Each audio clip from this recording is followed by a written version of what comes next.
Hey y'all, this is Stacey Lee Walker, and welcome to the Blood Type Hockey Talk pilot episode. That's what I'm calling this. I don't know. If anybody has any suggestions, I greatly appreciate it. I ran a hockey blog called the Blood Type Hockey Blog, bloodtypehockey.wordpress.com. I'll leave a link in the description. I really haven't touched it in 4 months, so I did not recap the Stanley Cup Finals, which the Washington Capitals defeated the Vegas Golden Knights, the expansion team, 4-1. It was a 5-game.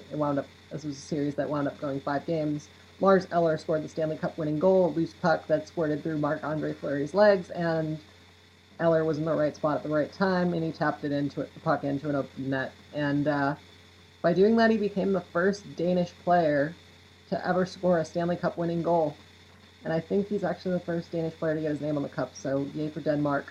The Toronto Marlies won the AHL championship, the Calder Cup, by defeating the Texas Stars 4-3 in a series that went a full 7 games. They won it in front of their home fans at the Ricoh Coliseum. I watched that game. It was a barn burner. It was a classic. I think the score was, I don't remember. It might have been 6-2. It was a weird night. The officiating was terrible. I do remember that. I remember it might have been 2-0. The goaltending was actually pretty good for, I think it was Mike McKenna who was in goal for Texas. I don't know. I'm just remembering weird stuff about this. But anyways, the Capitals winning the cup was great for everybody who wasn't a Pittsburgh Penguins fan. I think a lot of people in the hockey community were just grateful that the Penguins didn't three-peat. I think the best part about the whole Capitals winning the Stanley Cup was Ovechkin's speech with the "We will not fucking suck." I don't remember the exact wording of it, but yeah, he also did a cup stand and doing the and hearing Ovi chanted. It was pretty epic. I love him. I think he's a character, and hockey needs more guys like Ovechkin. And he's an incredible player. He's one of the best in the game right now, at least. Yeah, I touched on the speech. I touched on the cup stand. TJ Oshie broed out pretty hard. He stuck the jersey over his head, poured the beer back. I think it was a Bud Light, which, I mean, buddy, you make a lot of money. You could probably do a lot better for beers. But then again, if that's his palate, then whatever. Yeah, total bro out move. But yeah, it was definitely a spectacle. I enjoyed watching the celebrations. I think they were great, and I was pleased with the way that both. I do have some biases. I was pleased with the way that both the Stanley Cup and Calder Cup finished. Now let's talk about free agency, because that happened a couple months ago, 2.5 months ago. The John Tavares sweepstakes was won by none other than the Toronto Maple Leafs. And in doing that, they signed Tavares. I don't remember the details of the deal, but I remember it being on Canada Day, and it was a gift to all Leafs fans, myself included. At the same time, the Leafs did lose James Van Riemsdyk, who went back to the Philadelphia Flyers. And, JVR was a good player on special teams for the Leafs. Tavares definitely gives the Leafs a lot more firepower offensively.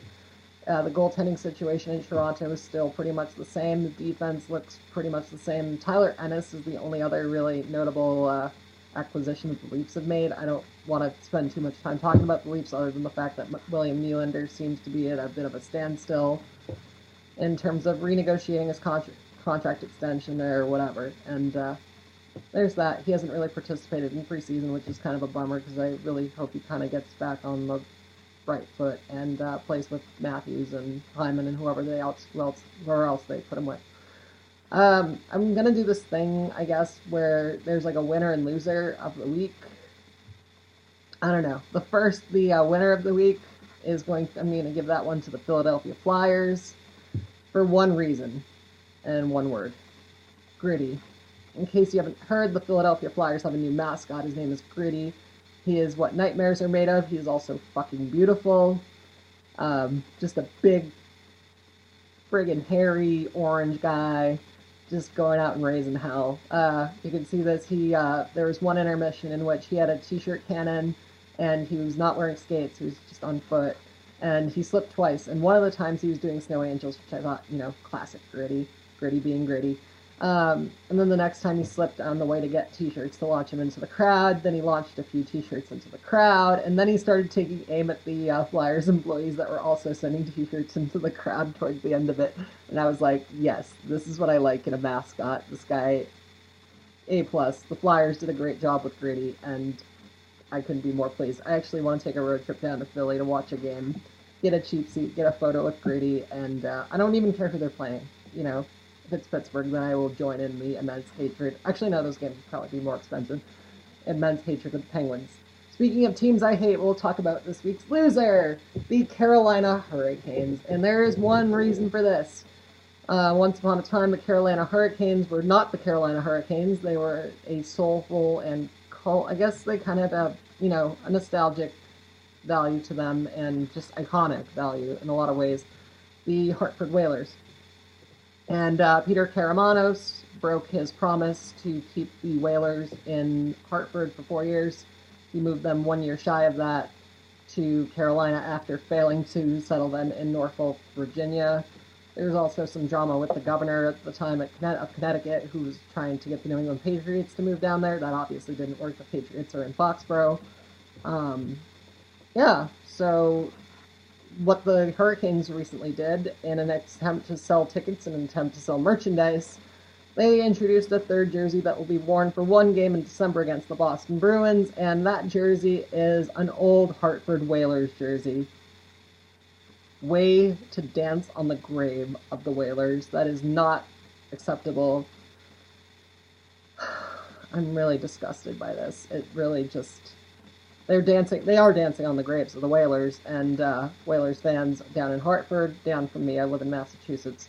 And the Canes, they're not a really good franchise right now. They're not in a really good spot. Yes, they had a top 3 pick this summer. They did dish out Jeff Skinner to the Buffalo Sabres in a deal that the Sabres totally won. They're not going to be a very good team this year, and I think this was just a really cheap ploy to sell tickets and a way to insult history. They say, oh, they're paying homage to their past. No, fuck you. You're dancing on their graves. I hope you go 8-0-82, Carolina, and congratulations, Pittsburgh. You're no longer my least favorite team. So this is for Carolina. I've got another one, but yeah, it's disgusting. And anyways, I'm gonna wrap this up. It's been almost 8 minutes. I'm gonna make another video talking about women's hockey. I'm gonna try to cover all the bases in terms of hockey.